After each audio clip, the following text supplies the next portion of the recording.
The SCP Universe is widely known across the internet for its images. These images can be artwork or just downright disturbing.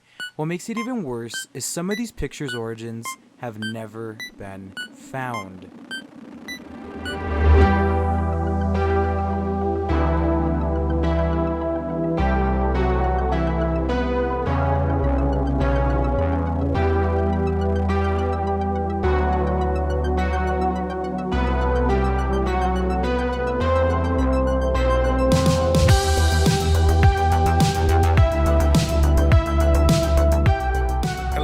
My name is Markiplier, and welcome back to SCP Unity. My name is Jacksepticeye, and welcome to SCP Containment Breach.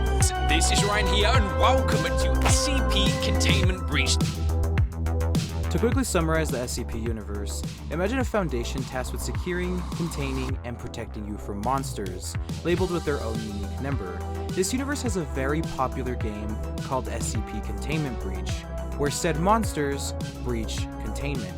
Each of these creatures has its own file, and each file has an image attached to it.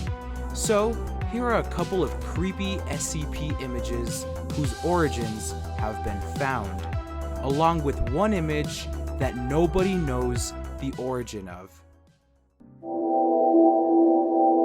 SCP-173, the most popular SCP ever. It may look like a friendly peanut-shaped statue, but as you may have already guessed, it isn't friendly at all. 173 is a statue made out of concrete, rebar, and spray paint. It will snap your neck if you break eye contact with it. In SCP-173's file, this is the main image used. This statue is made by a sculptor named Izumi Kato. It was originally titled Untitled 2004.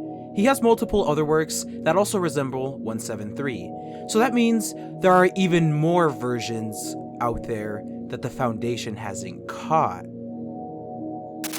Anyways, the artist Izumi Kato is alright with the SCP Foundation using his art, as long as they don't profit off of it. So that's why some SCP games, for example the Unity remake of the original SCP Containment Breach game, will switch 173 to this tripod-looking monstrosity. Oh, no, okay. I'm gonna take two.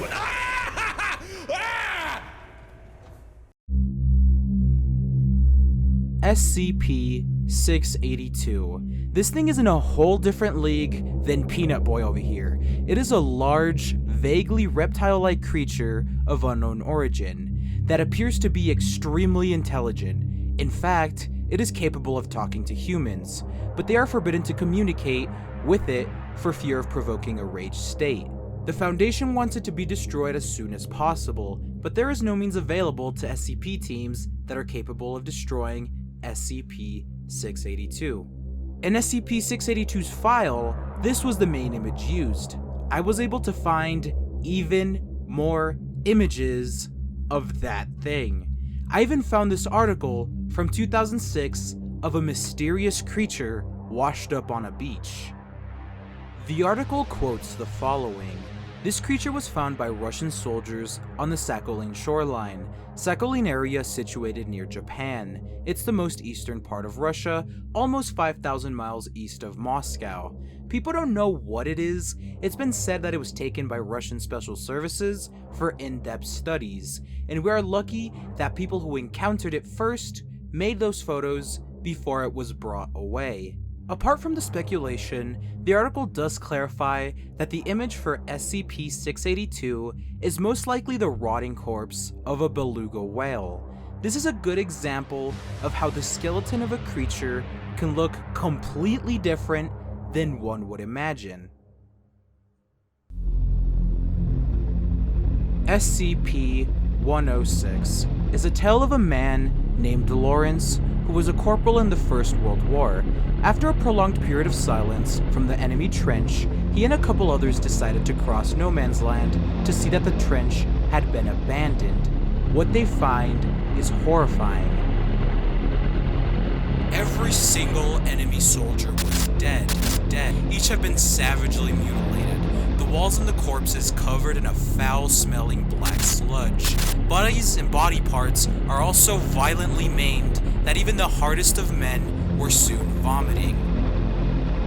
Lawrence reportedly fell into a hole filled with the sludge, and out emerged SCP-106. In SCP-106's file, this was the main image used. To this very date, nobody has been able to uncover the true origin of this photo, which is very unnerving. Even the creator of the story says they just found it on 4chan's creepy threads. This image can possibly be a photoshopped image of Len Kleinrock, an American computer scientist, or an image of a shell-shocked soldier. Another possibility is it's just graffiti on a wall, since it very clearly has brushstrokes. These two theories are possible, but if it was photoshopped, you wouldn't see the incomplete outline of his arm, and if it was graffiti, why would the artist complete this whole section, but not the arm? Not to mention the weird-looking crease in the middle, which suggests that this is possibly a paper photo or a crease of a book. If you have any ideas at what it can be, leave your ideas in the comments. But as for the internet, nobody has found the origin. The SCP Universe is a very big universe. There's thousands of unique SCPs with their own stories and images. This means there are more mysteries to be solved, so I may revisit this universe in the future. In the meantime, next week will not be a Gaming Mysteries video, just as a reminder. The next GM video will release on this date. My name is Junior, and this has been Gaming Mysteries.